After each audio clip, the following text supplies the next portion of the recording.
अस्सलाम वालेकुम रहमतुल्लाहि व बरकातुहू।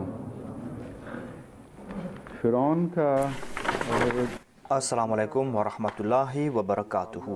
फिरौन से वही मज़मून है जो Aujourd'hui, j'ai l'espoir de terminer le récit de la lutte entre Pharaon et le prophète Moïse. में जो À ce sujet, je n'ai pas trouvé des réponses décisives concernant toutes les questions qui ont été posées à ce sujet. यानी कतई तौर पर मगर जो Il n'y a pas de réponse décisive à ce sujet. रास्ता खुला है Cette voie est toujours ouverte pour les chercheurs. हमारे काम करते रहे हैं Et la plupart de nos chercheurs dans le passé se sont arrêtés aux commentaires, aux exégèses du Saint-Coran, कि फलां तफसीर में ये बात है फलां तफसीर à savoir que dans tel commentaire, il y a ceci ou cela, अहादीस भी alors que dans les commentaires, il y a aussi les hadiths, des hadiths qui sont authentiques. ये भी Il y a des récits authentiques, certes, mais il y a aussi des faits qui ont trait aux enfants d'Israël, Ilyas से मुराद des récits israélites, Israeli रिवायतें हैं। c'est-à-dire des récits qui ont été colportés par des enfants d'Israël मुसलमानों तक et qui sont tombés dans les oreilles des musulmans. अगर बगैर छानबीन के इस वजह से Si l'on rapporte ces récits tels quels, है ये हो tels que les ont racontés les enfants d'Israël, उसका हरगिज ये मतलब नहीं कि cela ne veut pas dire que tel était exactement le point de vue du saint prophète Mohammed sallallahu alayhi wa sallam. On ne pourra pas dire non plus que tel était le point de vue de ses compagnons. में ऐसी लफ्ज़ियात भी दाखिल हैं Il y a aussi des choses futiles dans ces récits, des faits que l'on ne peut accepter en aucune manière. के तौर पर उन्हें Aucune personne de bon sens ne pourra accepter cela comme des miracles ou comme des faits ayant trait à l'expérience humaine. जो मुख्तलिफ लिखने वाले हैं इस ज़माने में On a présenté certains de ces récits, बाद ऐसी रिवायात हैं कि वो किसी mais ces récits, हैं लेकिन on ne peut les accepter. Mais ces récits sont monnaie courante. उसूलन गलत है Il serait erroné de tirer la conclusion que si l'on trouve mention de ces récits dans les recueils de hadith आखिरी बात को आखिरी जीने के et que l'on a pu retracer ces récits jusqu'au saint prophète sallallahu alayhi wa sallam, चाहती हैं ou que ces récits ont été retracés jusqu'aux compagnons कबूल करनी चाहिए et que l'on doit accepter cela. ये असूल काबिल On ne peut pas accepter ce postulat. इस पे मैं पहले भी गुफ्तगू J'ai parlé à ce propos dans le passé सिलसिले में अंदरूनी शहादत et il est important de regarder les témoignages internes. शहादत में फैसला कुन बात Si le témoignage interne et le témoignage du Saint-Coran Abdul Mohammad et la biographie du saint prophète Mohammed sallallahu alayhi wa sallam nous présentent ces faits, हकीकत में कुरान और रसूल सल्लल्लाहु अलैहि वसल्लम की सीरत le saint prophète Mohammed paix soit sur lui et le caractère du saint prophète Mohammed paix soit sur lui ne peuvent être séparés. Ce que l'on trouve mentionné dans le Saint-Coran était mis en pratique par le saint prophète. Le saint prophète est le Coran personnifié. इन दोनों Voilà donc le point décisif. S'il y a quelque chose qui contredit ces principes ou qui contredit या Quran un autre verset du Saint-Coran ou un hadith, जिसकी असनाद दुरुस्त même si ce récit तो फिर a une chaîne de transmission qui est saine, लगेगी कि उन असनाद on ne peut que tirer la conclusion qu'il y a eu un malentendu quelque part dans la chaîne de transmission. में शुनीद का कोई Le rapporteur a mal compris ce qui a été rapporté, ou que ces récits font partie de ces histoires colportées par les enfants d'Israël. Il n'était pas interdit de rapporter les histoires des enfants d'Israël, mais ces histoires n'ont pas autorité. हज़रत मसीह मौऊद अलैहिस्सलाम के ज़माने में आकर À l'époque du Messie premier l'Islam, nous trouvons mention de certains faits ऐसी बातें दाखिल हो qui peuvent être en accord avec la science de l'époque. उस ज़माने की शुनीद हों Mais il serait tout à fait erroné que de condamner quelqu'un si une personne essaye de corriger ses faits à la lumière de la science. On ne pourra pas condamner cette personne en disant qu'elle est en train de contredire le Messie premier l'Islam. हज़रत मसीह मौऊद अलैहिस्सलाम ने उन रवायात को कबूल कर Si le Messie premier l'Islam a accepté ces récits, parce qu'à l'époque il n'y avait pas d'autres récits, में आई हुई हैं और ces récits qui ont été colportés dans les tafasirs, il a présenté certains faits en se basant sur ses commentaires. चले कि वो Et par la suite, les recherches ont prouvé autre chose. उस पर कोई मौलवी मिजाज Et si un Ahmadi, ayant le comportement d'un mullah, est en train de dire que vous êtes en train de prouver faux le Messie promet l'Islam, si on accepte sa conclusion, eh bien on va attribuer la même chose au saint prophète Mohammed, paix soit sur lui. C'est pour cette raison que je suis en train de vous avertir. C'est-à-dire, vos commentaires doivent être respectueux. Vos commentaires doivent être en accord avec la logique, à savoir qu'il y a cette possibilité que le prophète de Dieu ou que certains de ses suivants aient accepté certains faits qui étaient présents à l'époque. Parce que ces personnes avaient entendu que ces récits et que ces personnes n'avaient pas trouvé d'autres témoignages pour contredire ces premiers récits. Ce n'est pas un péché d'accepter ces récits en toute innocence. Mais on ne peut pas dire non plus que ces récits sont tout à fait authentiques. Je cite à ce sujet le livre du Messie premier l'Islam, Brahni Ahmadiyya. Dans ce livre, il a évoqué le sujet de faire naître la vie des morts, c'est-à-dire de faire sortir la vie de la mort. Il a parlé à propos des croyances hindoues et à ce sujet, il déclare qu'on en fait le témoignage quotidiennement. Nous voyons la vie sortir de la mort quotidiennement. C'est pour cette raison qu'on ne peut pas dire que la vie ne peut pas sortir de la mort. Selon son témoignage, il dit qu'après des pluies diluviennes, sur une terre qui était auparavant stérile et sèche, et bien sur cette même terre, après la pluie, on voit des insectes grouiller partout. On voit aussi des grenouilles, alors que ces grenouilles n'étaient pas présentes auparavant. Si la vie ne peut pas sortir de la mort, eh bien, qu'est-ce cela? Dit le Messie premier alayhi salam. Le témoignage qu'il a présenté est certes vrai. Ce témoignage est authentique, mais à l'époque, la science n'était pas parfaite et on n'avait pas publié tous ces faits. Et le Messie premier l'Islam n'avait pas entendu parler de cela, à savoir que cette vie qui sort de la poussière, eh bien cette vie se trouve à l'intérieur de cette poussière, dans la forme de semence ou sous différentes formes. Et c'est cette semence qui prend vie. Ainsi, ce n'est pas la mort qui donne naissance à la vie, mais cette semence de la vie donne naissance à la vie. Voilà donc un exemple que je voulais citer. Quel est le point de vue des ulémas à ce sujet? Est-ce qu'ils vont dire que tous les scientifiques sont des menteurs? Et est-ce qu'on va rejeter ces vérités indéniables, à savoir que l'eau fait sortir la vie de la semence de la vie? S'il n'y a pas trace de vie, quelle que soit la forme, eh bien nous n'allons pas voir cette vie sortir. Voilà ce que nous avons vu depuis le passé. Voilà aussi pourquoi la science est dans le désarroi quand il n'y a pas une preuve. Il n'y a pas une seule preuve que d'un seul coup, alors qu'il n'y avait pas trace de vie, la vie commence à exister. Et puisque la vie existe, c'est aussi certain que la vie n'existait pas auparavant. Parce qu'auparavant sur Terre, il n'y avait que du feu, il y avait une atmosphère empoisonnée. Il y avait aussi des gaz nocifs. Mais petit à petit, la Terre s'est refroidie.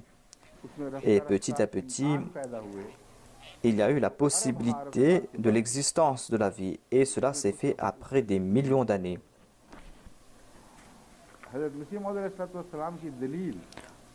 La preuve du Messie premier l'Islam n'est pas basée sur ce témoignage.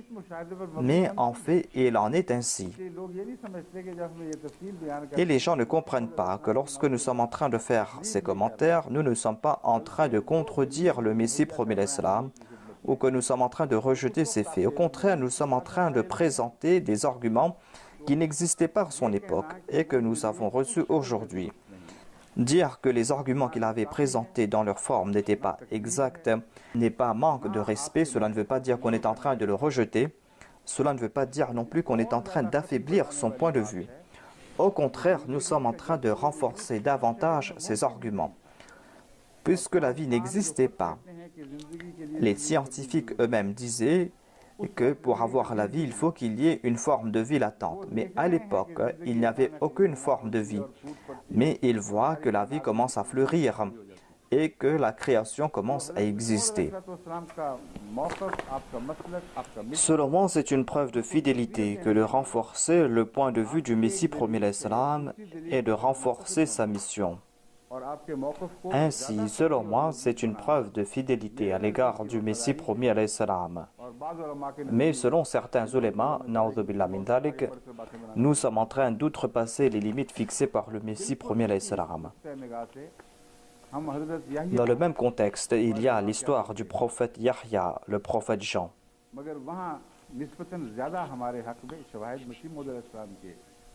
Nous trouvons des témoignages en notre faveur dans les écrits du Messie premier l'Islam. À propos du prophète Jean ou Yahya, à plusieurs reprises, le Messie premier l'Islam a même écrit que le prophète Yahya a usé de paroles virulentes et c'est pour cette raison qu'il a été décapité et sa tête a été présentée. C'est un récit que je vais vous présenter pour vous faire comprendre ce principe. Il est important de le faire parce que aujourd'hui, il y a des rapports et des récits concernant Haman, concernant Karun. Il y a de tels récits qui nous ont été envoyés par des personnes qui disent que ces récits ne peuvent être acceptés, mais nous vous avons envoyé cela afin que vous puissiez tirer votre propre déduction.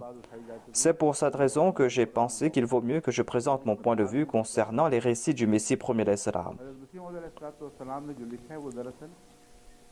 Ce qu'a dit le Messie premier l'Islam concernait un débat. Le Messie premier l'Islam parlait avec une personne qui avait lancé des attaques odieuses à son encontre. Cette personne a dit au Messie premier l'Islam que vous êtes en train de proférer des paroles insultantes, blessantes, que vous êtes en train de proférer des insultes et vous vous dites être un prophète. On a lancé de temps en temps de telles attaques dans le passé comme on le fait aujourd'hui. Le Messie premier l'Islam a dit à son adversaire que, selon votre point de vue, eh bien, on va dire que le prophète Jean a proféré des paroles injurieuses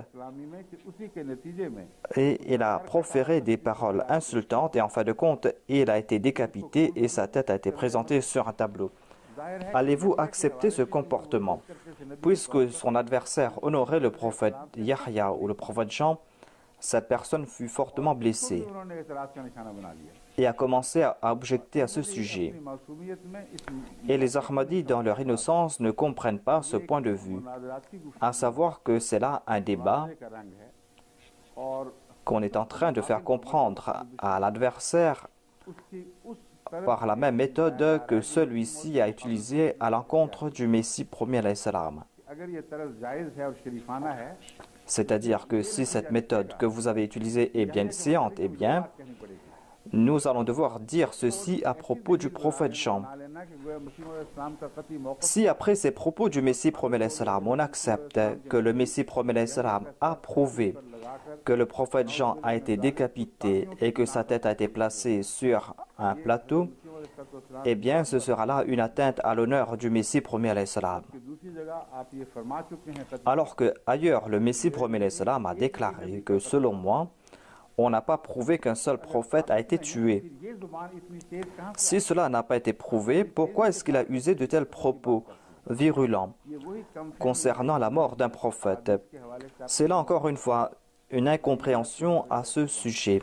Dans ces hadiths, il y a ces récits concernant les enfants d'Israël. Ce sont des récits que l'on présentait et des récits qui sont monnaie courante. Accepter ces récits pour répondre à des attaques de l'ennemi ne prouve pas que tel était le point de vue du Messie premier l'Islam. On ne peut pas dire avec certitude que tel était ce point de vue. On ne peut pas dire avec certitude que tel était son point de vue. En lisant les ouvrages du Messie premier l'Islam, il est important de comprendre cela. Il y a tout d'abord la guerre qui est faite par l'épée. il y a aussi la guerre faite par la plume. Et dans cette guerre ou dans cette bataille faite par l'épée, on répond aux attaques de l'ennemi de la même manière. Et on écrase avec plus de virulence l'ennemi le plus acharné. Le Messie, promet l'Islam, a fait ce djihad par la plume. Et ainsi on voit cet aspect virulent, à savoir qu'il a répondu aux attaques des ennemis de l'islam par les mêmes méthodes qu'ils ont utilisées pour attaquer l'islam. Mais l'on ne voit pas dans ces attaques sa vraie nature. L'on ne voit pas sa vraie personnalité. Cette nature, cette personnalité qu'il démontre lorsqu'il est en train d'accomplir le djihad akbar. Lorsqu'il y a une attaque, eh bien, il y a effusion de sang. Et cela affecte des personnes qui sont sensibles. Dans le Saint-Coran, Allah dit à propos du saint prophète que le prophète n'a pas le droit de prendre des esclaves. Ici, on voit l'image d'un prophète qui fait couler le sang. Il serait tout à fait erroné de dire que telle est la nature du saint prophète Mohammed sallallahu alayhi wa sallam, si l'on regarde uniquement cet instant où il est en train de se battre. Dans ce contexte particulier, l'on peut déduire que c'est un instant de grande bravoure. Mais il serait tout à fait erroné de dire que le saint prophète Mohammed lui était un va-t-en-guerre. C'est pour cette raison que les propos virulents du Messie promet l'Islam ne prouvent pas l'état interne de sa personnalité et sa vraie nature. Si on veut connaître sa vraie nature, eh bien, l'on doit étudier ses paroles. Paroles qu'il a prononcées concernant l'épanouissement moral des hommes, où il a évoqué les beautés de l'islam, là où il a présenté les secrets de l'islam, ces trésors qui ont été enfouis pendant longtemps. C'était des trésors perdus qu'il a fait ressortir. Il a présenté cela dans ses ouvrages. Et c'est là que l'on va voir sa vraie personnalité. Lorsqu'il n'était pas au cours d'un débat, son état était tout autre. Il avait d'autres sentiments à l'égard des prophètes. Il avait un très grand amour pour le Messie Jésus-Christ et il l'honorait. Et il disait à propos de Jésus-Christ que celui-ci avait fait une supplication.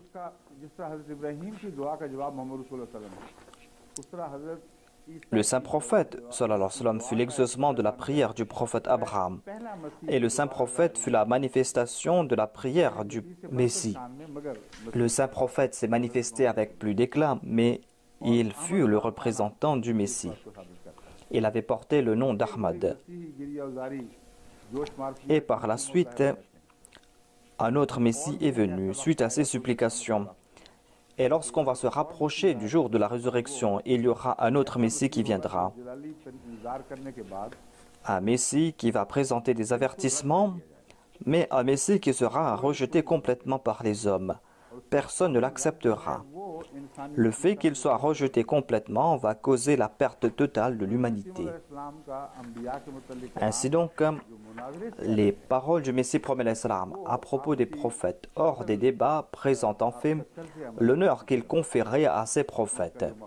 C'est là quelque chose de très grandiose et le Messie promet l'Islam a aussi prouvé sa fidélité à l'égard des descendants les plus éloignés du saint prophète Mohammed sallallahu alayhi wa sallam.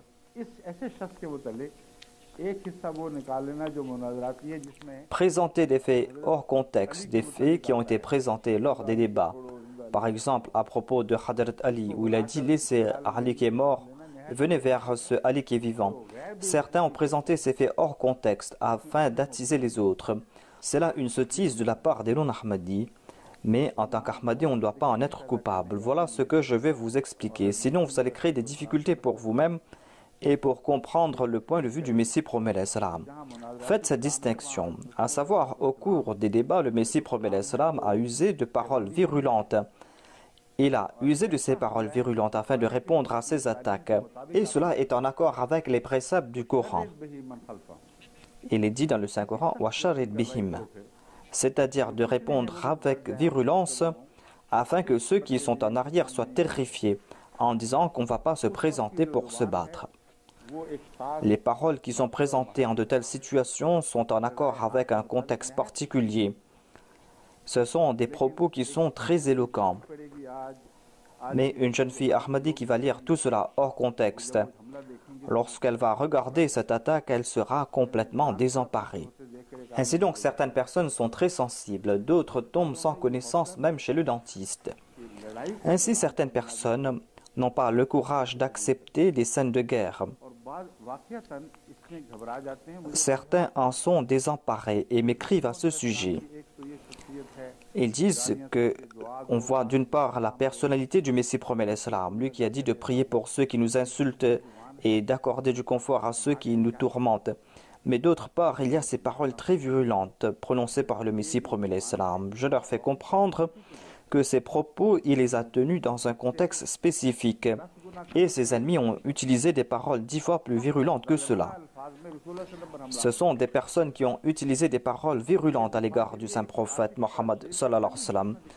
Pour défendre le saint prophète, son amoureux ne doit-il pas utiliser la même méthode?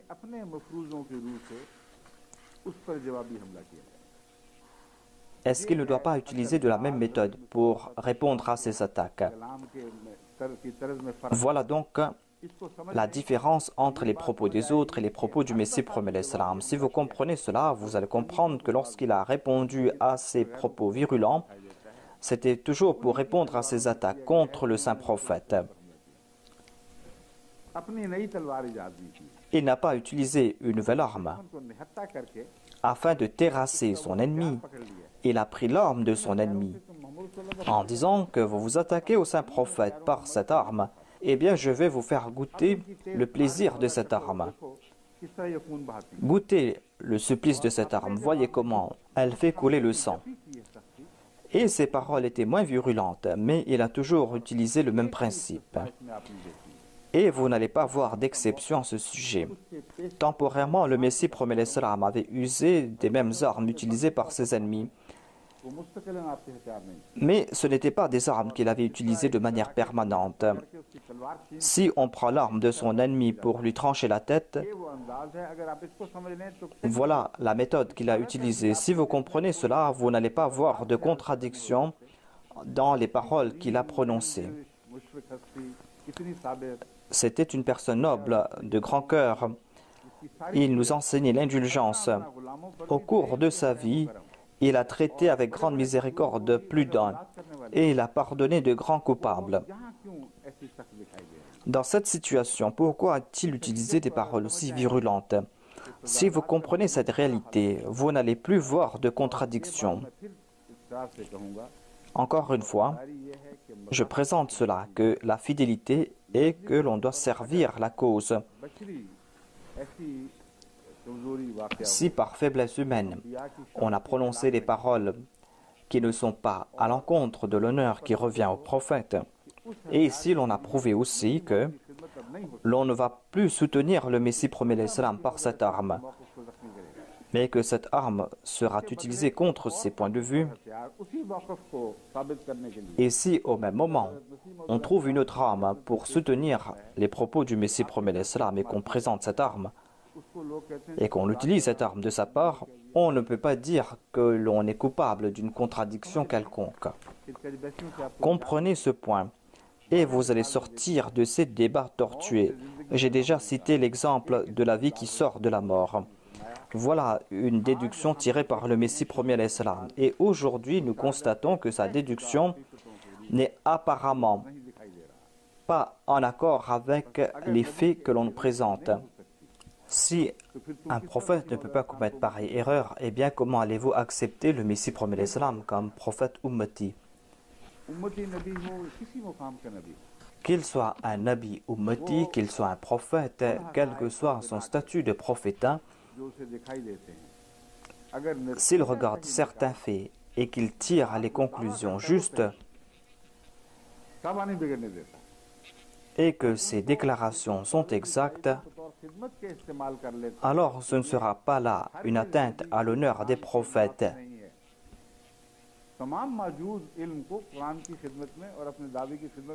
Il est tout à fait logique d'user de toutes ces connaissances pour servir le Coran. Et si après le passage du temps, ces faits qu'on avait utilisés ne soutiennent plus le point de vue qu'on avait présenté auparavant, mais qu'on trouve au contraire des connaissances qui sont plus nouvelles et qui sont plus fermes pour soutenir cette déclaration, si on accepte ces nouvelles connaissances, ce ne sera pas là un outrage à la mémoire du Messie premier l'Islam. Ce ne sera pas là de l'infidélité à son égard. Au contraire, l'honneur et le respect exigent que l'on protège son point de vue et que l'on prouve que certes, la connaissance était incomplète auparavant. Mais voyez la gloire de Dieu. Dieu a prouvé vrai la position qu'il avait présentée. Après avoir expliqué cela, je pense que ce n'est pas la peine d'en parler davantage. Si quelqu'un insiste davantage, eh bien cette personne est peut-être malade dans son cœur. Il y a des personnes qui ne comprennent pas certains faits tout simples. Cela est entre eux et Dieu. Si c'est là la maladie de leur âme qui les a poussés à agir ainsi, eh bien un jour ces personnes seront attrapées. Si c'est la simplicité d'esprit et leur sottise et leur état psychiatrique les poussent à agir ainsi, eh bien Allah les traitera avec grâce. La yukallifullahu nafsan illa wus'aha. Avant de continuer davantage, je voudrais corriger une erreur.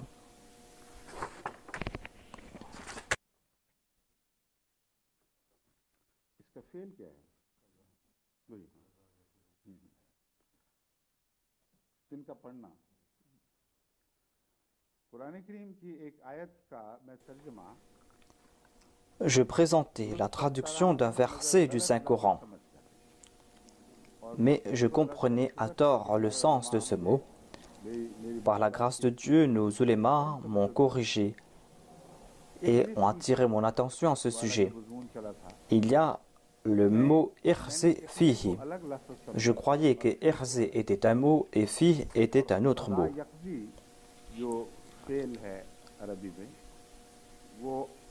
Je croyais que c'était le verbe « qada yaqfi ». Mais dans ce verset, on ne voit pas ce mot. Il y a le mot « irzif ».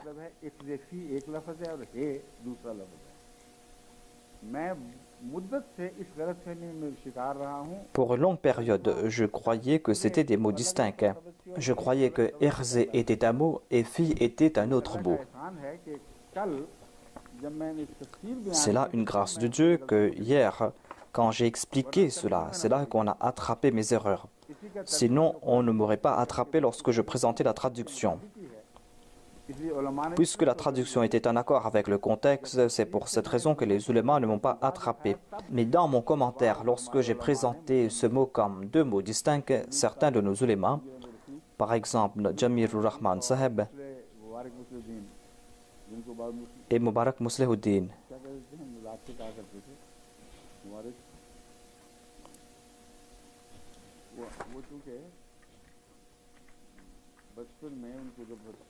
lorsqu'il était tout enfant, puisqu'il était intéressé par la pureté, on lui avait donné le titre de Muslim Maoud. Tout comme ici, on donne le titre de docteur Taqwa à notre médecin. Ce ne sont pas là de bonnes actions, ce ne sont pas là des faits louables. Avec de telles plaisanteries, on va se rapprocher de ces choses qui sont condamnées par le Saint-Coran. Il est dit « La tanabazu bil alqab ». Ce monsieur s'appelle Mubarak Muslih. Et en raison de sa bonne nature, en raison de ses bonnes manières, et puisqu'il insistait sur le fait d'être une personne pure, on lui avait donné le titre de Muslim Maoud. Mais je présente mes excuses ici. Ce n'est pas quelque chose de bon, ce n'est pas quelque chose de responsable, de respectable. Ce n'est pas bien de donner de tels sobriquets. On peut certes donner des sobriquets par amour, cela n'est pas condamné par le Saint-Coran. Le Saint-Coran interdit ces sobriquets qui blessent les cœurs. Sinon, à l'époque du Saint-Prophète Mohammed, lui, parmi les Arabes, on donnait ces sobriquets par amour. Par exemple, il y a Abu Huraira, qui est le père du chat. Mais puisqu'il n'y avait pas un aspect blessant dans ce sobriquet, c'est pour cette raison qu'on acceptait cela, et cela ne tombe pas dans cette catégorie. En tout cas, M. Mubarak Muslihuddin et l'autre monsieur ont attiré mon attention à ce sujet. Donc, il y a ce verbe « irzifi ». Moi, je croyais que c'était deux mots distincts. Et c'est sur cette base que j'ai présenté cet argument. Tous acceptent que le verbe utilisé ici est « qadhafa ».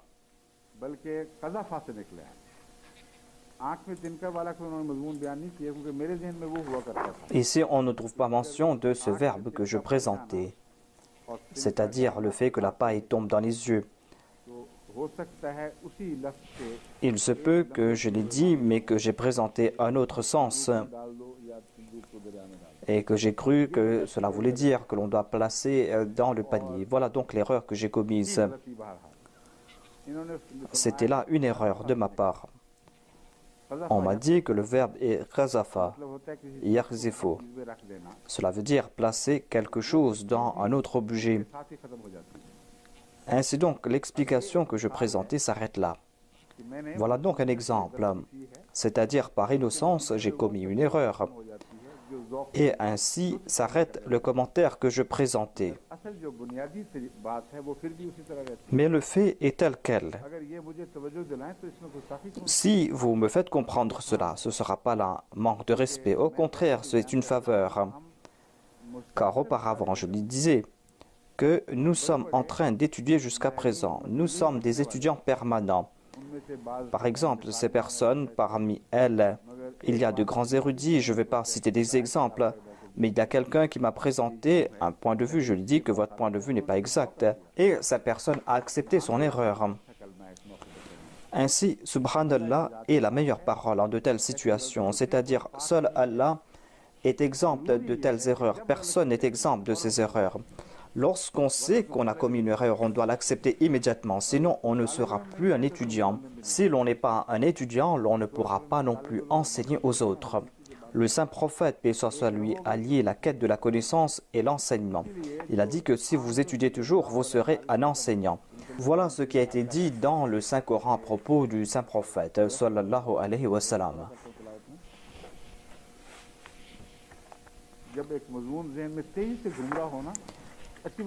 Par exemple, lorsqu'on est en train de réfléchir à propos d'un sujet, eh bien, des fois on oublie ce qu'on est en train de dire et on ne se souvient pas de ces paroles ou de ces sujets. Dans le Saint-Coran, il est dit « darasta », c'est-à-dire « est-ce que tu as appris cela ?»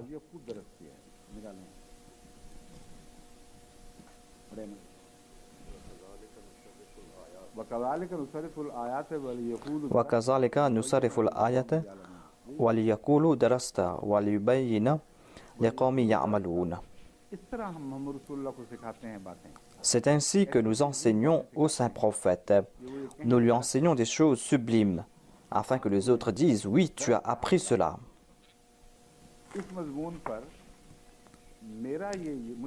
Selon moi, une autre nuance du verbe darasa, c'est d'enseigner. Le terme darasa veut dire apprendre, certes. Mais généralement, les ulémas disent que darasa veut dire apprendre, cela ne veut pas dire enseigner. Mais on ne va pas comprendre ce verset si on n'applique pas ces deux sens. Lorsque j'ai fait des recherches, j'ai trouvé des références de l'imam Razi. Il a dit que darasa signifie apprendre, mais darasa signifie aussi enseigner dans un sens. Et voilà le sens de ce verset.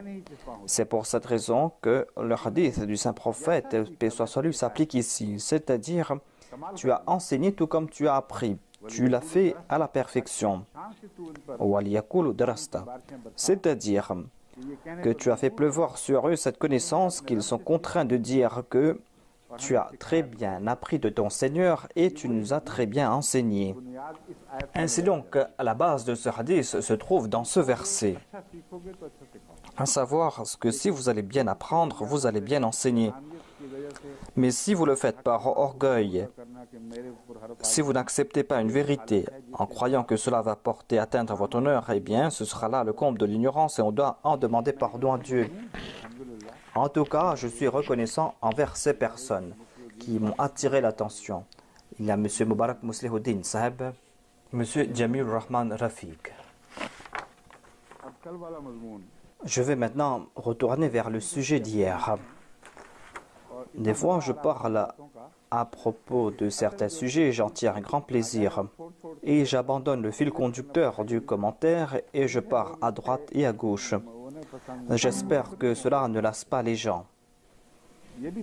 C'est quelque chose de plaisant aussi, je pense. Cela a trait aux commentaires, même si le sujet diffère un peu. Ainsi, je parlais à propos de Pharaon. Et il y a la question de Haman. Ensuite, il y a la question de Karoun. Qui était Karoun? Et le Saint-Coran évoque aussi les armées de Karoun. Le Saint-Coran parle de Firauna wa Hamana. Ensuite, il est dit wa junudahuma. C'est-à-dire que ces deux forces avaient leurs armées séparées. Karoun était quant à lui un ministre des Finances. C'était une personne influente.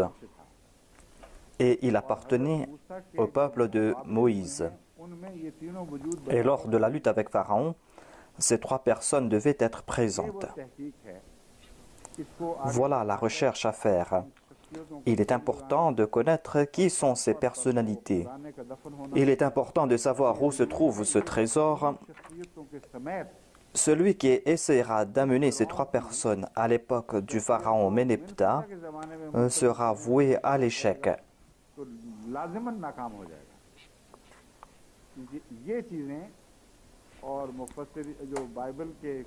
Car ces faits et les commentaires des érudits bibliques concernant l'État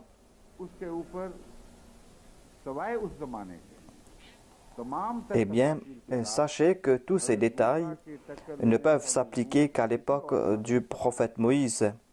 Et cela ne s'applique qu'à l'époque du pharaon Ramsès. Son règne fut très long, son règne fut glorieux.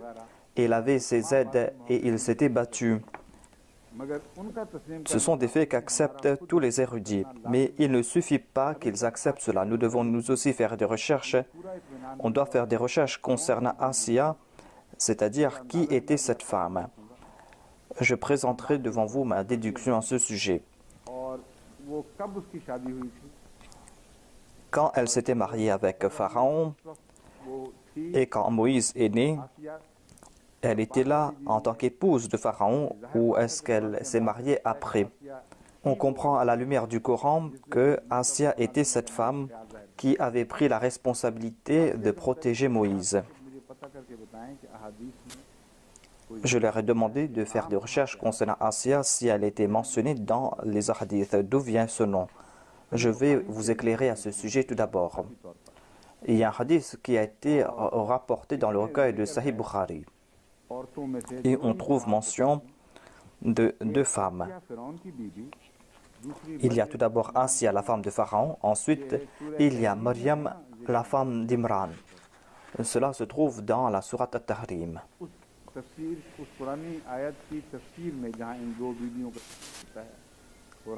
On trouve mention de ces deux femmes, mais le Coran ne mentionne pas le nom de la femme de Pharaon. Le Saint-Coran mentionne uniquement l'épouse de Pharaon. Le Saint-Prophète nous dit que le nom de cette femme est Asiya. J'ai fait des recherches à propos de son nom. Et on a trouvé une femme à l'époque de Ramsès. Elle était parmi les épouses royales.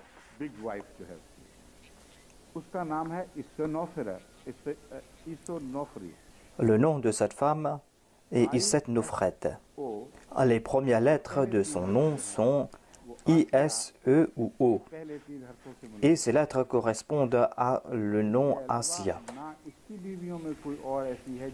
À part cela, il n'y a pas d'autre femme qui porte un nom où l'on trouve au tout début les mêmes lettres ou les mêmes syllabes. On ne trouve pas de nom similaire ni parmi les pharaons précédents ni parmi les pharaons qui ont succédé Ramsès.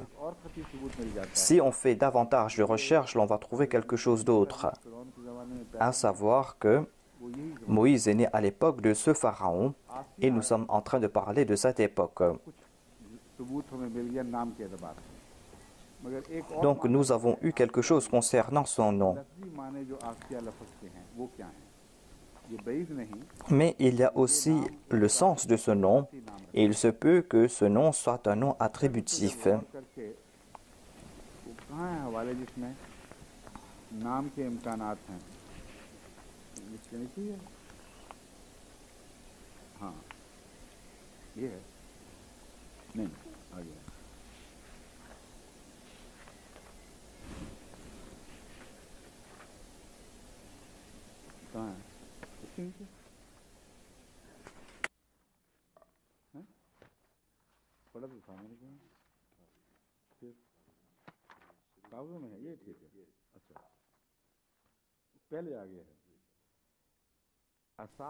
Ce nom est dérivé d'un verbe qui signifie que l'on s'est occupé d'un malade, l'on a présenté ses condoléances. Voilà un des sens du mot Asiya, celle qui présente ses condoléances, celle qui s'occupe des malades. Et je vous présente un autre sens. Ce sens est être triste. Il y a le sens de Yas, de la tristesse. Voilà donc ce nom attributif. Et voilà le sens que l'on peut en déduire, car le Saint-Coran nous fait comprendre qu'elle était très triste et qu'elle suppliait Dieu, à savoir, « Oh mon Seigneur, libère-moi de ce tyran ». Et elle avait cru dans le prophète Moïse. Conséquemment, les exégètes ont présenté des histoires farfelues sans fondement. On ne trouve pas de tels récits, même parmi les récits rapportés par les enfants d'Israël, c'est-à-dire que Pharaon l'a torturé, l'a persécuté. Ce sont des histoires farfelues. Mais le Saint-Coran nous fait comprendre qu'elle était très triste et qu'elle était très aigrie en raison des actions de Pharaon. Et elle priait, « Oh mon Seigneur, accorde-moi la liberté et donne-moi une maison au paradis. » On avait posé cette question, que peut-être que Pharaon ira au paradis ou pas. Il se peut qu'il soit pardonné et qu'il soit admis au paradis. S'il en est ainsi, eh bien, Asiya, la pauvre, sera en grande difficulté. Elle a demandé le salut et voilà qu'elle trouve Pharaon dans le paradis. Ce ne sera pas possible. C'est pour cette raison que ce sont là des histoires farfelues. Elle a demandé le salut et certainement Pharaon se trouve en enfer. Le fait que Asiya ait demandé le paradis, qu'elle ait demandé qu'elle ait une maison au paradis, nous fait comprendre que Pharaon ne se trouvera pas au paradis. Ainsi, voilà Asiya. C'est peut-être Issa Nofret, le nom dont je vous ai présenté.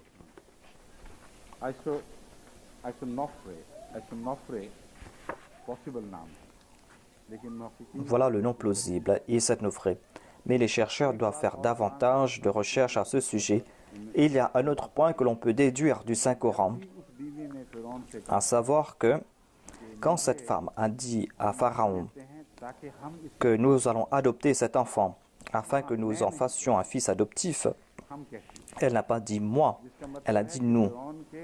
Ce qui nous fait comprendre que Pharaon n'avait pas d'autres enfants de la part de ses autres épouses.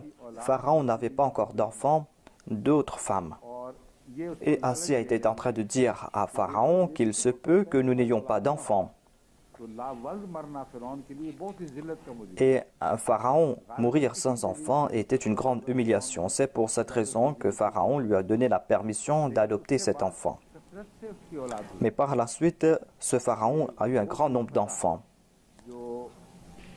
Et Ménéptah, qui avait 7 ans lorsqu'il fut Pharaon, était son 13e fils. Et avant que décède Ramsès, avant lui, avaient décédé 12 de ses fils. Quand est-ce qu'il est né? À quelle époque? Maintenant, je veux vous présenter les faits du Saint-Coran et des faits présentés par des égyptologues. les faits présentés par le Saint-Coran sont certains et les faits présentés par les égyptologues sont des hypothèses. Tous sont d'accord que Ménéptah avait 60 ans lorsqu'il est monté sur le trône. Quand Ramsès est décédé, il avait 60 ans. De combien était-il le cadet de Ramsès, afin que l'on puisse connaître sa date de naissance? Si on accepte que Ramsès, le pharaon, est décédé à l'âge de 95 ans, et nombre de chercheurs sont d'accord à ce sujet, alors on va dire que Ménéptah est né quand Ramsès avait 35 ans. La question maintenant, c'est de savoir quand est-ce que Ramsès est monté sur le trône. Et après cela, on va aussi savoir l'année de sa naissance après que Ramsès est monté sur le trône. À ce sujet, on dit que Ramsès est monté sur le trône entre l'âge de 18 et 29 ans. S'il a régné jusqu'à l'âge de 95 ans, eh bien, il était plus petit que son père de 35 ans. Si son père fut pharaon à l'âge de 29 ans,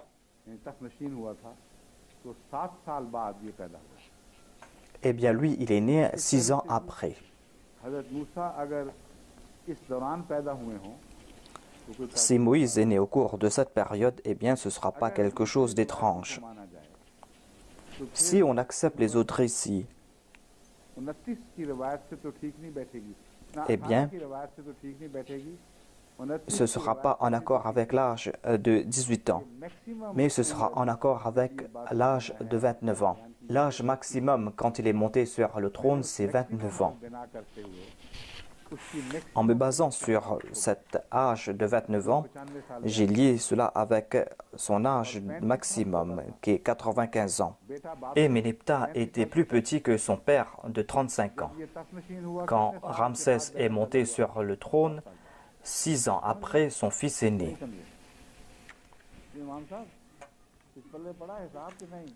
Imam Saheb, avez-vous compris ce que j'ai dit? Si vous n'avez pas compris, eh bien les autres aussi ne vont rien comprendre. C'est là une contrainte de ma part. Je dois expliquer cela même si cela va prendre du temps. On dit que le pharaon avait au maximum 95 ans.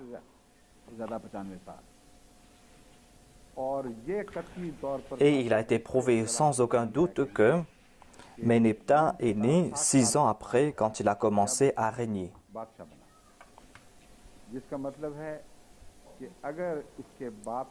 Cela veut dire que si son père est décédé à l'âge de 95 ans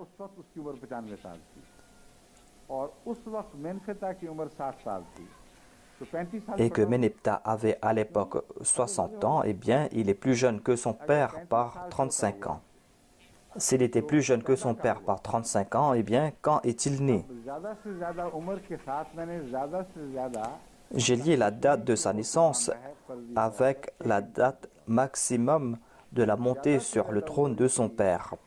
L'âge maximum que l'on présente pour le pharaon lorsqu'il est monté sur le trône est 29 ans. Il n'y a que 6 ans entre 29 ans et 35 ans.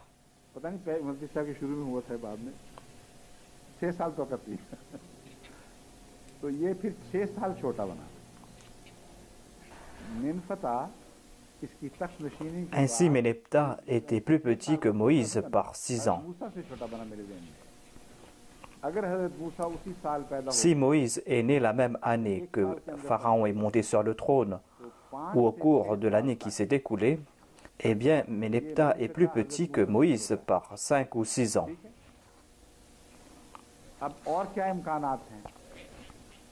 Quelles sont les autres possibilités? Mais on ne peut pas accepter cela. Comment Pharaon aura-t-il pu avoir 13 enfants au cours de ces 5 et 6 ans?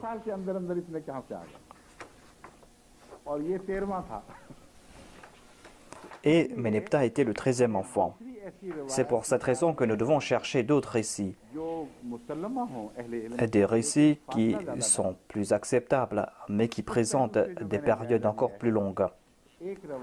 J'ai fait une analyse à ce sujet, et selon un récit, il est dit que Séti avait régné pendant 14 ans. et après cela, il a régné. On dit que Ramsès avait 18 ans ou 18 ans au maximum. On dit que Séti avait régné 11 ans, mais selon certains historiens, il avait aussi régné 14 ans. Si Ramsès est né après que Séti est monté sur le trône, eh bien Ramsès avait entre 14 ou 13 ans lorsque Séti est mort. Ainsi peut-on accepter qu'un pharaon qui a 14 ou 13 ans lorsqu'il est monté sur le trône, on ne peut pas imaginer qu'un pharaon qui était encore enfant, qui avait entre 13 et 14 ans, qu'il est une femme et qu'ils étaient en train de parler à propos des enfants. On ne peut pas accepter cela. Ainsi donc, ce scénario contredit ce que nous présente le Saint-Coran. C'est pour cette raison que l'on doit se demander s'il n'était pas plus âgé. Nous avons fait des recherches et on est tombé sur une stèle où on trouve une déclaration de ce pharaon qui déclare que quand mon père était en train de célébrer le fait qu'il était monté sur le trône et lorsqu'il est apparu en public pour la première fois, moi j'étais un tout petit enfant et je jouais dans ses girons. Et il a placé sur ma tête une couronne et a dit qu'aujourd'hui, lui aussi, il va régner en tant que roi. Et c'est un enfant qui a beaucoup de capacités. Et il a placé sa confiance en moi. Et il m'a accordé de grandes responsabilités.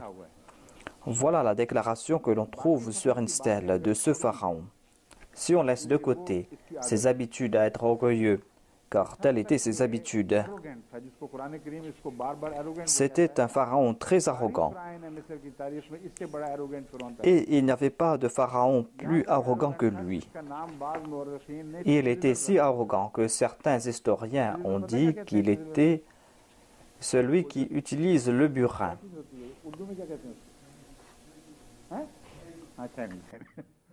छैनी पंजाबी में तो कहते हैं, उर्दू में पता नहीं क्या कहते हैं उसको, हैं? ऐसा क्या चीज़र उर्दू में, उर्दू की बात कर रहा हूँ। छैनी का लफ्ज़ हमने सुना हुआ है बचपन से ही, राज हमारे घरों में छैनी छैनी कहा करते थे। उर्दू में पता नहीं क्या कहते हैं, छैनी तो बहरहाल है, पक्की बात है। On dit de ce pharaon qu'il aimait utiliser le burin.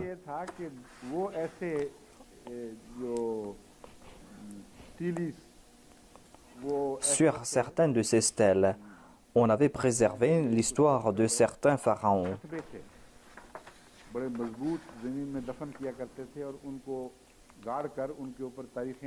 Ainsi donc, on a tracé sur ces stèles les histoires de ces pharaons.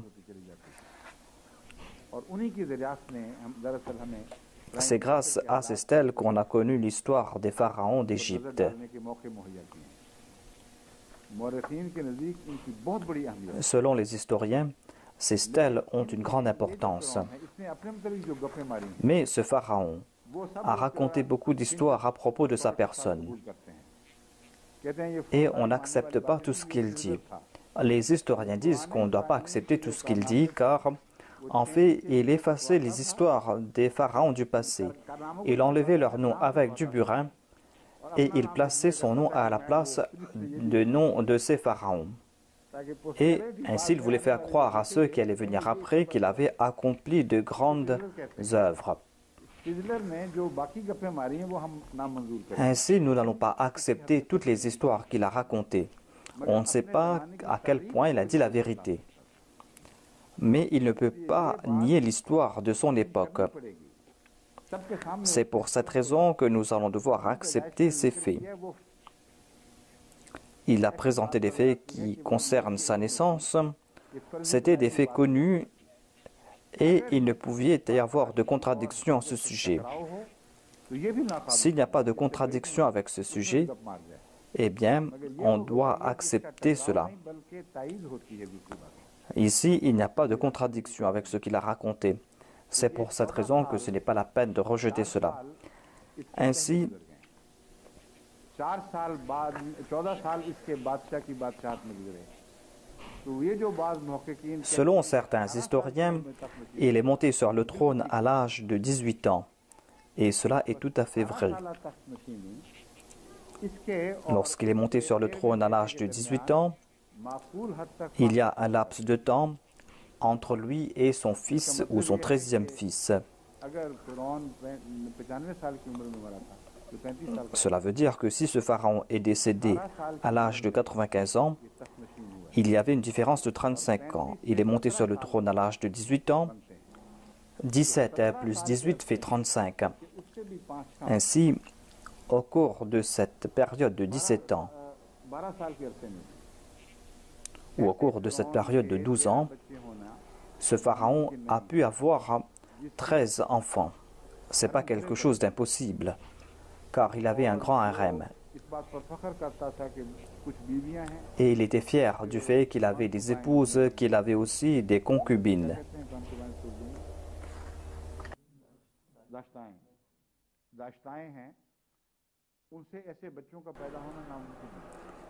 Ainsi, il est possible qu'il a eu autant d'enfants. En ce qui concerne une de ses épouses, Iset Nofré, elle est la même qui est la mère de Ménepta. La mère de Ménepta avait 4 enfants. Elle avait 4 fils. Cela est en accord avec ce que nous dit le Saint-Coran. C'est-à-dire, quand Moïse est né, la femme qui lui a accordé la protection s'appelait Iset Nofré, c'est-à-dire Assia. Cette femme n'avait pas d'enfant. Moïse est né immédiatement après le début du règne du pharaon. Et dès que le pharaon a commencé à régner, il a donné des ordres de tuer les enfants d'Israël. Son père était un grand ennemi des enfants d'Israël. Et il est dit qu'il avait fait de son fils un tyran. Ainsi, dès qu'il est monté sur le trône, Pharaon a dit qu'il faut tuer les enfants d'Israël. Ce n'est pas quelque chose d'impossible. Et c'est là que Moïse est né. Et le pharaon n'avait pas d'enfants à l'époque. Ensuite, Dieu a accordé à Assia 4 fils. Et un de ses fils était Ménepta. Assia, pour une longue période, a témoigné des crimes de ce pharaon, de ses actes indécents. La prière que lui attribue le Saint-Coran nous fait comprendre cela, c'est-à-dire qu'elle a souffert pendant longtemps et qu'elle a prié beaucoup. Elle a prié pour qu'elle soit délivrée de Pharaon. On ne sait pas quand elle a été libérée, mais l'histoire d'Assia doit être étudiée davantage. Et les ulémas doivent réfléchir à ce sujet. Je vous fais comprendre qu'il ne faut pas regarder les récits des exégètes. Ils ne pouvaient pas connaître ces histoires. Ils ne pouvaient pas connaître ces faits. Ces faits, ces trésors ont été découverts par la suite. Tournez-vous vers ces faits et implorez l'aide de Dieu. Et c'est là que nous allons découvrir nombre de choses. Il y a un autre point qui concerne Haman. Ensuite, il y a Qarun. Est-ce que ces 3 personnes ont vécu à l'époque de Ramsès ou pas? Les historiens disent qu'il y a cette possibilité, c'est-à-dire que ces 3 personnes aient vécu à l'époque de Ramsès. Quel est le sens du mot Haman?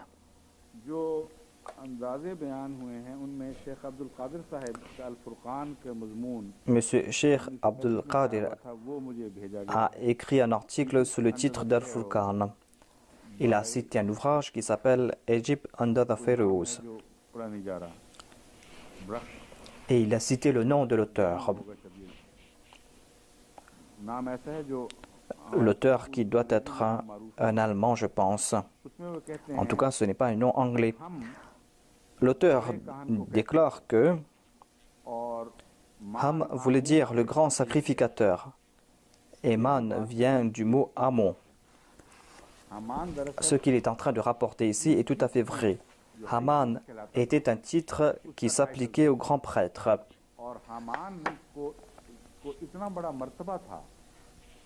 Haman avait un très grand statut et Pharaon Ramsès avait fait de son fils aîné le grand prêtre.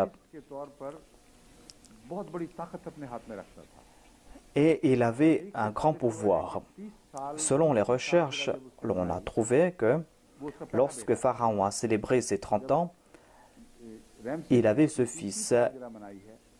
C'est-à-dire, lorsque Ramsès a célébré ses 30 ans, son fils aîné était toujours vivant. Ensuite, jusqu'à l'âge de 50 ans, on trouve à 9 reprises mention de ses anniversaires.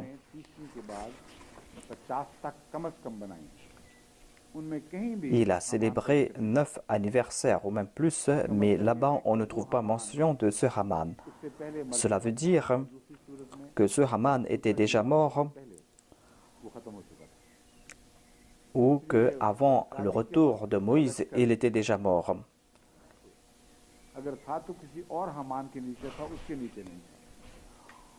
En tout cas, on n'a pas trouvé son corps après la noyade. Et Pharaon avait dit à Haman de bâtir pour lui un édifice. Ce Haman était un autre Haman ou un autre grand prêtre. Le Coran nous fait comprendre que Pharaon a dit à Haman de bâtir pour lui un édifice. Et l'histoire prouve que ce Haman, qui était son fils, ce grand prêtre qui était son fils, était mort avant le retour de Moïse. Et il n'était pas présent lorsqu'il y a eu cette lutte entre Pharaon et Moïse. Les fils de Pharaon sont morts rapidement et il a vu la mort de 13 de ses fils, de ses yeux.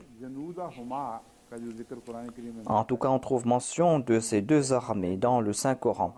On doit faire des recherches à ce sujet. Et grâce à cela, l'on a compris que Pharaon avait deux armées. Ce Ramsès avait deux armées. Ainsi, on comprend que c'est lui-même ce Pharaon. Il y a une référence qui a été apportée par Sarah Safi.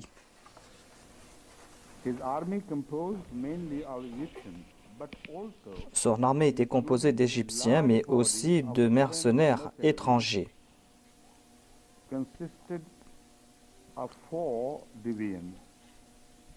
Et son armée était faite de 4 divisions, selon les noms de Dieu. Une des divisions était Amon, qui s'applique à Haman. Le chef de cette division était Haman.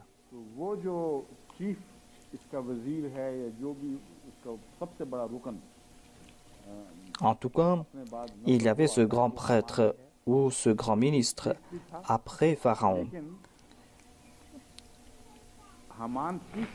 Haman était le grand prêtre, il était aussi le chef de cette armée.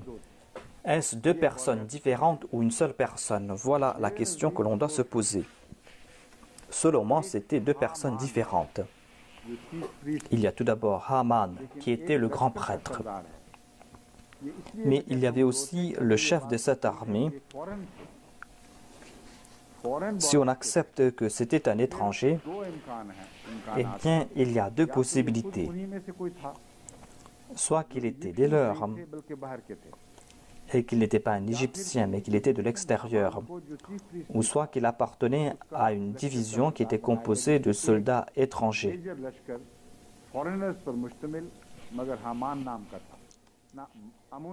Il y avait cette division qui s'appelait Amon. Le Saint-Coran déclare c'est-à-dire ces deux armées, Pharaon et Haman, étaient tous des pécheurs. C'est là un autre point qui prouve la véracité du Saint-Coran. Le Saint-Coran a évoqué avec minutie l'histoire de ce Pharaon.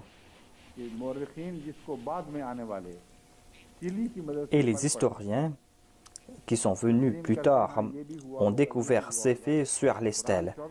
Ils ont dû accepter ce qui est écrit sur ces stèles. Mais 1400 ans de cela, le Saint-Coran nous a présenté ces faits. Mais cela ne s'applique pas au pharaon Méneptah. 100% इस पर आती हैं। फिर मिनफता तो हजरत मूसा से Ces faits s'appliquent uniquement au pharaon Ramsès. Et de toute manière, Méneptah était plus petit que Moïse. Il n'aurait pas pu dire à Moïse que tu es né devant moi. सकता है इस तरह तू हमारे हाथ Peut-on dire à une personne qui est plus grande que soi de 20 ans que tu es né devant nous?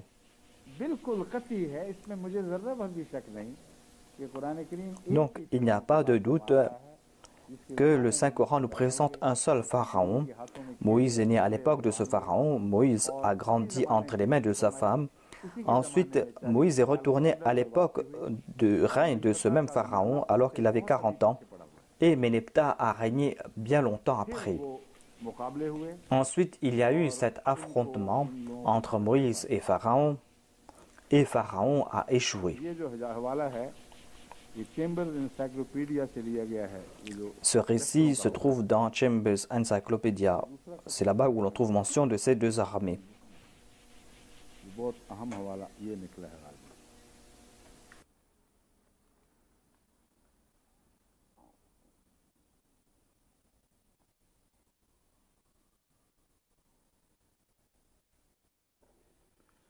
मैंने एक स्टीली का जिक्र किया था जिसमें मिनफत आयत J'ai évoqué une stèle et Méneptah déclare avec fierté que je suis parti là-bas et j'ai complètement déraciné les enfants d'Israël.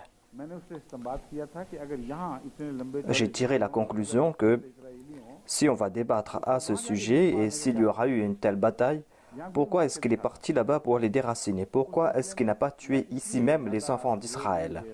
On aurait pu aussi dire qu'il avait besoin des enfants d'Israël en Égypte comme esclaves. बाहर वालों के दुश्मन बना हुआ है, लेकिन C'est pour cette raison qu'il est parti à l'extérieur pour les exterminer. Mais encore une fois, c'est quelque chose de très farfelu. Pourquoi est-ce qu'il est parti là-bas pour les exterminer? के बावजूद एक ऐसे आदमी Et Pharaon, en dépit de ses grandes déclarations, a subi un grand échec de la main d'une personne कौम से ताल्लुक रखता है, जो qui était parmi les plus méprisables, आम काम करने वाली दावे qui appartenait à la classe des laboureurs. उसको कत्ल Lorsqu'on s'oppose aux représentants de Dieu, lorsqu'on fait l'intention de les tuer, आखिरी वो फैसला करने से बाद रहते en fin de compte, हैं कुछ ताकत देख रहे हैं l'on subit l'échec. जिसने उनको मजबूर कर रखा Il avait vu une force dans le prophète Moïse. कि वो बाहर Pourquoi donc est-il sorti à l'extérieur pour aller exterminer les enfants d'Israël? ये इस्तेमाल सिर्फ मेरा ही नहीं, अब ये साले सफी ने Ce n'est pas ma conclusion à moi, mais भी नहीं Saleh Safi दिया है मुझे a présenté une référence à ce sujet, tirée d'un ouvrage dont le titre est L'histoire des Hébreux à l'époque ये कहता des Romains. कि ये स्टीली से इस स्टीली से L'auteur déclare que on a tiré la conclusion d'une stèle इसी नतीजा अखज़ किया है que कि जिस वक्त ये मिनफता बात lorsque Méneptah était en train de régner, इस जगह को छोड़ les Hébreux avaient quitté cet endroit. और मुल्क के अंदर उनका Il n'y avait pas trace de leur existence en Égypte. इसलिए इसने स्टीली के जो अल्फाज कहते हैं हमने उनका गौर से मुतालिया C'est pour cette raison qu'on trouve mention de ces paroles sur ces stèles. बहुत अहम मुहक्किकीन Et de grands historiens ont tiré cette conclusion, वहाँ बीज मारा या नहीं ये तो अलग बात है, शेखी भी हो सकती है लेकिन à यहाँ savoir qu'il est peut-être coupable d'orgueil, mais qu'il n'était pas présent là-bas. का इंतकाम ले रहा है।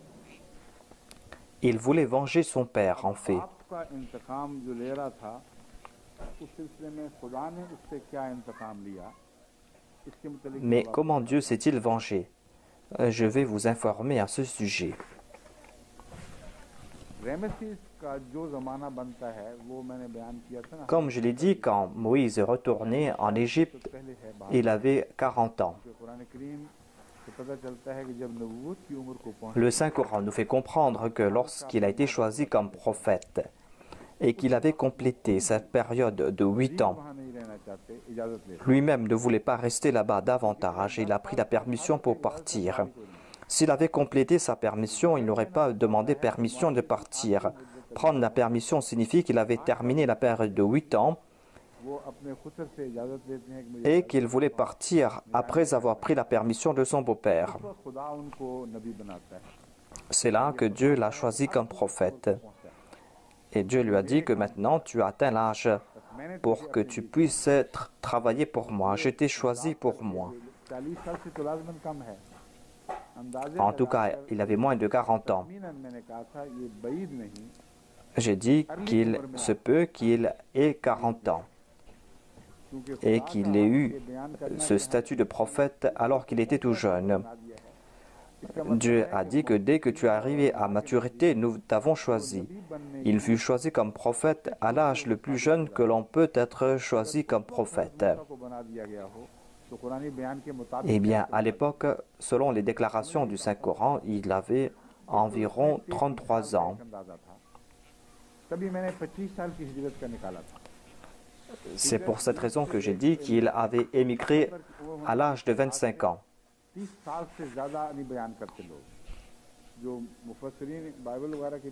Il avait entre 25 et 30 ans lorsqu'il est sorti de l'Égypte. Il y a quelqu'un qui a dit qu'il a émigré de l'Égypte à l'âge de 40 ans et qu'il est resté là-bas 40 ans et qu'il est retourné en Égypte à l'âge de 80 ans. C'est une histoire illogique qui change complètement l'histoire. C'est quelque chose que l'on ne peut accepter. C'est le Coran qui nous présente ces faits tels quels. Ainsi, lorsqu'il est retourné en Égypte, il avait entre 33 et 40 ans. S'il avait 33 ans, en tout cas, il était plus petit que Pharaon. Ménephta était plus petit que lui de 30 à 35 ans. Puisqu'il était plus petit que Moïse, c'est pour cette raison que j'ai dit qu'il faudra mettre une plus longue période. En tout cas, Moïse était 33 ans plus jeune que Pharaon. Cela veut dire que Moïse a passé là-bas 25 ans.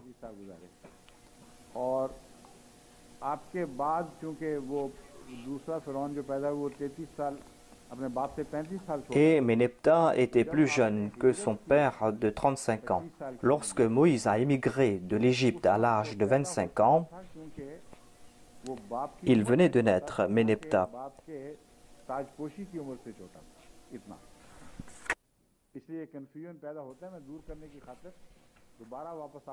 Je veux dissiper ces malentendus et je veux vous expliquer cela. Si ce pharaon Ménephta est né 18 ans avant, eh bien, ajoutez 18 à 25. 25 est l'âge de l'émigration de Moïse hors de l'Égypte.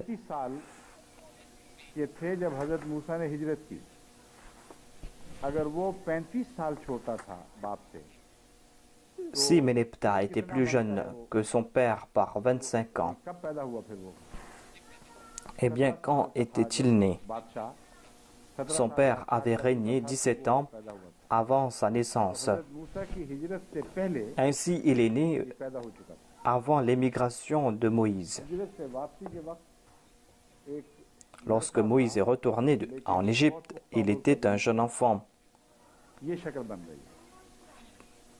Voilà donc la situation.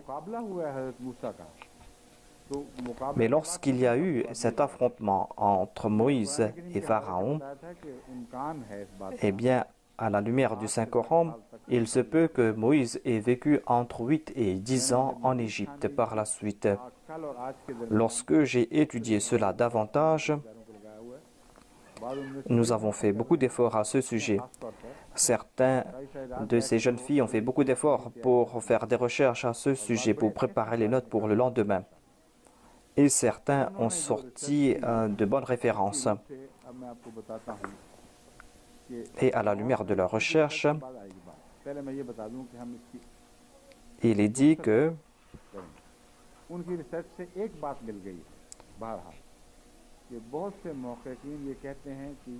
beaucoup d'historiens ont déclaré que cette période en Égypte a duré 10 ans. Ainsi donc, les historiens sont en accord avec ce que j'ai dit. J'ai tiré cette déduction du Saint-Coran et ainsi l'on comprend encore une fois la gloire du Saint-Coran. Les déductions que l'on tire de ces versets du Saint-Coran sont exactes. Et les historiens ont fait des recherches et ont présenté le même chiffre. जब आपने हिजरत सुना, ठीक। फिरौन अगर 18 साल का Si Pharaon avait 18 ans lorsqu'il a commencé à régner, eh bien ajoutez 18 à cela ये उम्र बन et vous aurez 61 ans. जब वो गरकाबी का वाकया उसके ऊपर पेश आया। Et il avait 61 ans lorsqu'il y a eu l'événement de la noyade. पता कितना बड़ा था? Et Ménéptah, quel âge avait-il à l'époque? 30 साल छोटा था तो 31 साल का था, S'il était plus jeune que lui de 30 ans, eh bien, तो फिर 36 साल il était à l'époque encore un enfant. तो मेनफिता अभी लड़का ही था जब ये वाकया पेश आ गया। Ainsi, Ménéptah était un enfant lorsqu'il y a eu l'incident de la noyade. मन की उम्र है, उस वक्त से मौत तक À l'âge de 61 ans, jusqu'à sa mort, जिंदा रहा है। est-ce que Pharaon a vécu une vie de supplice? Est-ce qu'il a vécu comme un signe de la colère de Dieu ou bien est-ce qu'il était ce Pharaon glorieux? J'ai préparé le terrain pour que vous puissiez comprendre cela, afin que vous puissiez accepter ces faits. रैमसिस के साथ जो हुआ है उसके मुतालिक तहकीक में बताती है Les recherches nous font comprendre 1981 में que tout d'abord, on a découvert le cadavre de Ramsès et de Séti en 1881, यानी हजरत मसीह मौद अलैहिस्सलाम के दावे c'est-à-dire à l'époque du Messie premier alayhi salam. 82 में आपको इल्हाम मामूरियत हुआ है। En 1882, le Messie premier alayhi salam a été choisi par Dieu comme prophète लाश का मसीह मौद et on a découvert la momie de Ramsès en 1881. Hazrat Masih Et cela renforce mon point de vue que Dieu a fait connaître ses trésors à l'époque du Messie premier alayhi salam. सबूत मुहैया फरमाए हैं, उनमें ये भी था कि ये हो चुका था। Et voilà un des arguments qu'il voulait nous présenter. पता है वो बात की दरियाफ्त, La momie de Ménéptah a été découverte par la suite. लेकिन ये जो दो हैं ये इकट्ठे 81 में दरियाफ्त हो चुके। Mais en tout cas, on a découvert les momies de Séti et de Ramsès en 1881. Il est dit que Ramsès était bien bâti, sa tête était allongée, sa tête était petite comparée à son corps, et il était chauve. Il mesurait 6 ये pieds. Mummy से जो इन्होंने पढ़ा है ये किससे कहानियां नहीं, मम्मी ने बताई है खुद अपनी कहानी खुद। Voilà donc les témoignages de sa momie, इसका जो à savoir qu'il mesurait 6 pieds et que et sa tête était très élevée, c'est-à-dire फिरौन का sir on voit l'image d'un roi arrogant. वाकई फूला हुआ था जाहिर तौर पर। Medical studies show he died in advanced Les études médicales prouvent qu'il est décédé à l'âge avancé. Il avait peut-être 90 ans. उसको medical Ainsi, il avait entre 90 et 95 ans. महज फर्जी बात नहीं रही। Ainsi, ce ne sont pas là des histoires. Les études radiologiques prouvent qu'il avait l'arthrite de la hanche To walk with it, et qu'il devait marcher avec beaucoup de souffrance. तकब्बुर तोड़ना जो है वो Afin de briser son arrogance, जो जिस फख्र से वो कदम मारा करता था जमीन पे lui qui marchait avec arrogance, eh bien, और शदीद il boitait d'un pied चलते वक्त et il souffrait beaucoup lorsqu'il marchait. Et ainsi, il clopinait quand il marchait. bone shows it हो गया। Then he had a serious problem with his teeth. The bone near Il the avait root un sérieux was problème badly pitted. avec ses dents. Il y avait des abcès près des racines de ses dents et cela causait une mauvaise haleine. ये कहते हैं कि unpleasant breath जो उसका था, Il avait une mauvaise haleine, disent les chercheurs. नहायत offensive breath का नक्शा खींच रही है। Certainement, ce devait être une odeur nauséabonde. कि नहायत Et il souffrait atrocement de ses dents et certainement il y avait une mauvaise odeur qui sortait de sa bouche. के अलावा मुंह से सख्त बदबू फूकती थी। एक ये नक्शा है जो मेडिकल हिस्ट्री से हमें Voilà ce que nous présente la médecine.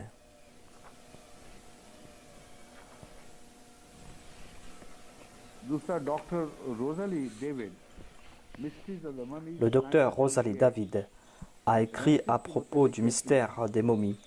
À propos du pharaon Ramsès, elle dit que selon nos recherches, elle avait la sclérose. साल से डेवलप हो रहा था। Sclérose qui a duré pendant plusieurs années. मूसा से मुकाबला Cela veut dire que lorsqu'il s'est affronté à Moïse, उसमें il a vécu 30 ans. Par la suite, il a eu cette maladie, une maladie qui l'avait empêché de marcher. की बड़ी शदीद बीमारी हुई। Et il souffrait aussi de ses dents. बादों ने लिखा है कि इसी बीमारी से ये मरा है। Et certains médecins disent qu'il est décédé de cette maladie et qu'il avait beaucoup souffert. Et les médecins disent qu'il a eu cette sclérose des artères. को कमजोर किया, हिम्मत को कमजोर Et cela aurait affaibli sa mémoire. किया। ये तो कहा जा सकता है कि इसके होशो आवास आखिर वक्त तक कायम थे, उसके खिलाफ कोई गवाही नहीं मिलती। मगर होशो आवास का कायम होना इन तकलीफों Je ne crois pas qu'il pourrait être saint d'esprit en raison de ces maladies jusqu'à la fin de ses jours.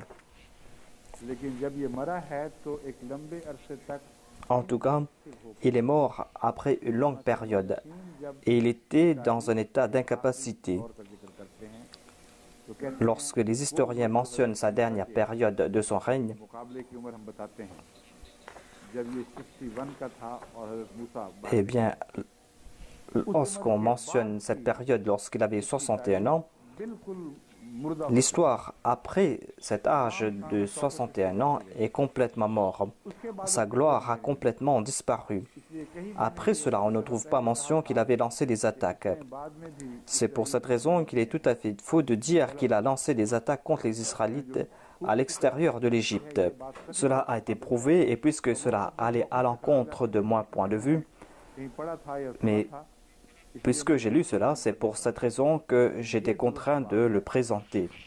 उस 61 की उम्र के बाद इसके कोई Il est vrai qu'après cet âge de 61 ans, il n'a pas lancé d'attaque à l'extérieur de l'Égypte et son pouvoir était en déliquescence. दूसरे हमलावर तेज हुए, दो आबादियां जो बाहर की थी मिस्र की Il y a eu des invasions de l'extérieur, il y a eu ce déclin graduel. इनका ये बयान भी दुरुस्त है।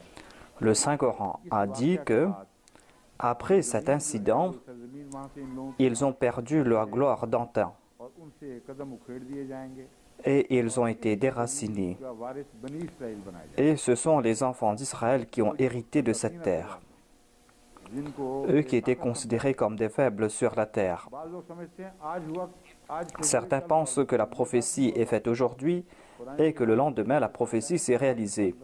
Il y a une longue période de préparation selon le Saint-Coran. ये वो तैयारी का दौर है Ainsi, इसकी कमजोरी il fut affaibli physiquement au tout début. को लाजिमन अगर मेरा नजरिया दुरुस्त है उसके सिवा कोई और Et si mon point de vue est exact, il en fut ainsi. ये वही फिरौन है जो डूब कर Ainsi, c'est ce même Pharaon qui est sorti de la noyade, mais qui était dans un état déplorable.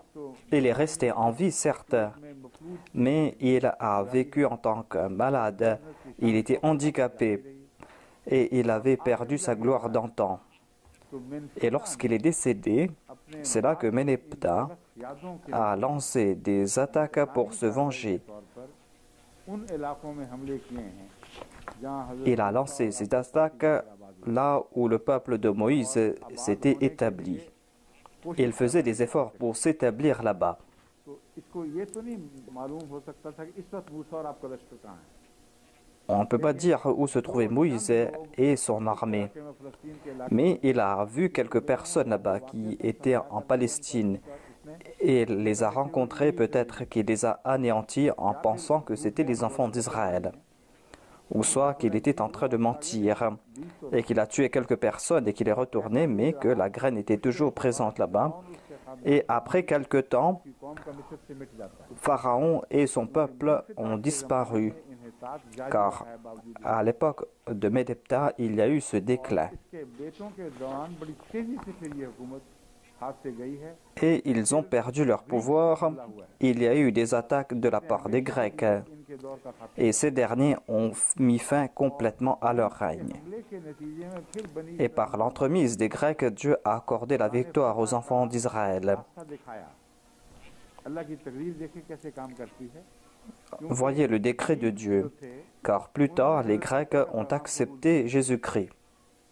और बहुत हद तक Aujourd'hui, nous dépendons de la langue grecque pour étudier la Bible.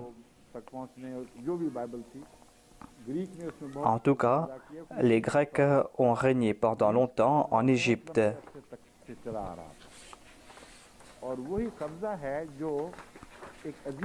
Ces Grecs ont fait main basse sur l'Égypte et c'est ainsi que Dieu s'est vengé.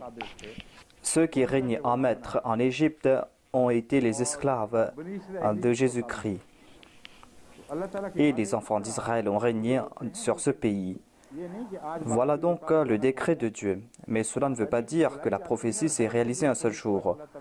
L'histoire s'est transformée et voyez comment Dieu change ces situations. Voilà ce pharaon et voilà la fin de ce pharaon.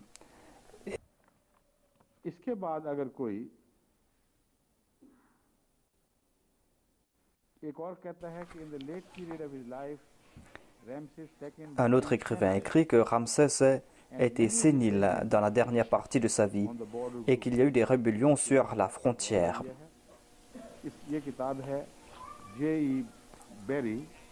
Cela a été cité dans un ouvrage écrit par un certain monsieur Berry. The Cambridge Ancient History में ये जो 1924 में शाया हुई थी उसमें ये जिक्र मिलता है. Cet ouvrage a été publié en 1924.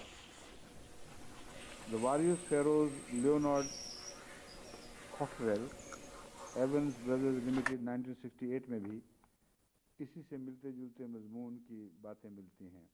On trouve des récits similaires dans d'autres ouvrages aussi. En tout cas, maintenant, je vais conclure cela. En tout cas, je pense qu'en dépit de tout cela, il est important de faire davantage de recherches à ce sujet. Je n'aime pas ce point de vue que j'ai présenté, le fait que Pharaon ait eu la vie sauve. Je ne suis pas intéressé par ce point de vue. Au contraire, je veux présenter le contraire. Ce que je désire, c'est que l'on trouve la momie ou le cadavre de ce pharaon qui s'est affronté à Moïse et qui est mort lors d'une noyade. Et c'est là que l'on pourra dire que son corps a été sauvé, mais que sa vie n'a pas été sauvée. Mais puisque les témoignages prouvent le contraire, puisque tous les témoignages historiques prouvent le contraire, c'est pour cette raison que je n'ai pas d'autre choix que de présenter cette traduction, c'est-à-dire que ce n'est pas le moment de croire maintenant, nous n'allons pas sauver ton âme, certainement nous allons te maintenir en vie. C'est pour cette raison qu'en dépit de la noyade, nous allons te maintenir en vie. Mais même si tu es en vie, la foi ne va pas t'accorder davantage. Voilà le principe éternel présenté par le Saint-Coran, c'est-à-dire que le repentir à l'approche de la mort ne sert à rien. Voilà cette indication évoquée ici. Si Dieu accepte ce repentir, eh bien, cette personne ira au paradis. Voilà la conclusion à tirer. Mais je ne dis pas qu'il n'y a pas d'autres possibilités. S'il y a d'autres possibilités, eh bien, montrez cela. Ma défaite ici sera aussi ma victoire. Car moi, je veux montrer le miracle du Coran et je veux protéger le Saint-Coran d'une attaque vicieuse. Et je veux le faire en étant soutenu par le Saint-Coran. Je ne suis pas en train de faire des efforts pour sauver un cadavre. J'ai étudié le Coran et le Coran a présenté des arguments infaillibles et en grand nombre. Et c'est à la lumière du Coran que je vous ai présenté cette histoire, alors que personne n'a présenté l'histoire de Pharaon sous cet angle.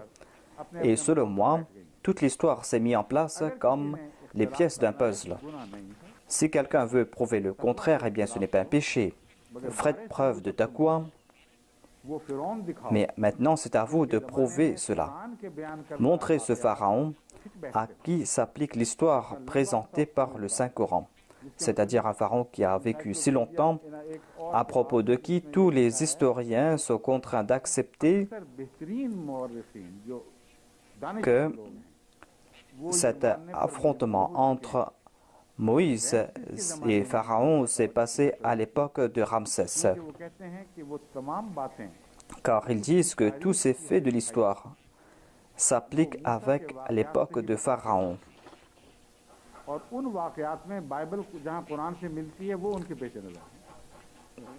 et ils ont eu en tête ce que dit la Bible. On trouve mention de ce pharaon bâtisseur, celui qui avait 2 armées, lui qui avait confié cette armée à un autre chef. Il y a d'autres points qui ont été présentés. Et voilà la conclusion que l'on tire. Si on prouve que ce pharaon n'était pas Ramsès, mais quelqu'un d'autre, eh bien, on va devoir prendre ses armées et le placer à l'époque de ce deuxième pharaon. On va devoir montrer qui est Assia. On va devoir montrer la gloire et les fastes. On va devoir montrer aussi que ce deuxième pharaon a bâti de grandes villes. Et on va devoir aussi montrer les signes de cet affrontement avec les enfants d'Israël. Le fait qu'il y a eu ces signes. Si vous montrez tout cela, eh bien, c'est moi qui vais remporter la victoire. Car la victoire du Coran signifie ma victoire. Et je vais dire que maintenant, on a prouvé ce que dit le Saint-Coran. C'est-à-dire que, voilà ce pharaon, et ce pharaon est mort. En tout cas, moi, je vais remporter la victoire. N'ayez pas peur pour moi. Laissez cela entre les mains de Dieu. Présentez votre point de vue et faites des recherches à ce sujet. Je ne peux pas citer quelques commentaires et dire que voilà ce pharaon. Et vous ne pourrez pas appliquer cela à l'époque de Méneptah sans rejeter ce que dit le Saint-Coran.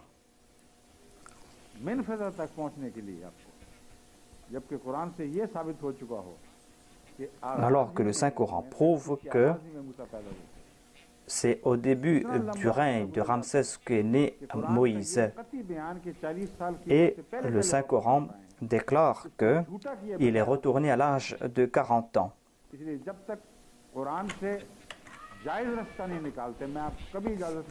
C'est pour cette raison que sans sortir de cette voie, vous ne pourrez pas dire que cette période s'applique à l'époque de Méneptah. Donc, on va continuer ce sujet après. Je croyais terminer cela jusqu'à jeudi. Et j'ai oublié si aujourd'hui on est mercredi ou jeudi. Je croyais qu'aujourd'hui nous sommes mercredi et que je vais continuer ce sujet jusqu'à jeudi.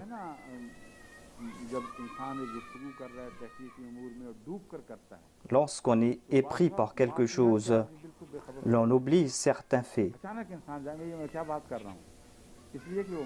Et c'est là que l'on réalise ce que l'on dit, car on se sépare de ce monde lorsqu'on parle. J'ai cité ce verset, Inna fi khalqi samawat. J'ai récité ce verset à plusieurs fois. Mais j'ai cité ce hadith et j'ai oublié le sujet autour.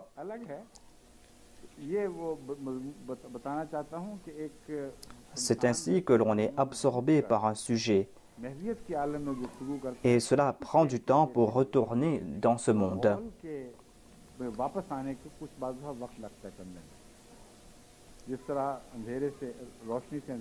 Tout comme quand on entre dans une chambre noire, les yeux prennent du temps avant de s'adapter. J'en ai fait l'expérience moi-même. Donc, à partir d'après-demain, nous allons commenter de nouveau sur les versets du Saint-Coran. Nous allons commenter sur le dernier verset où nous l'avions laissé. أعوذ بالله من الشيطان الرجيم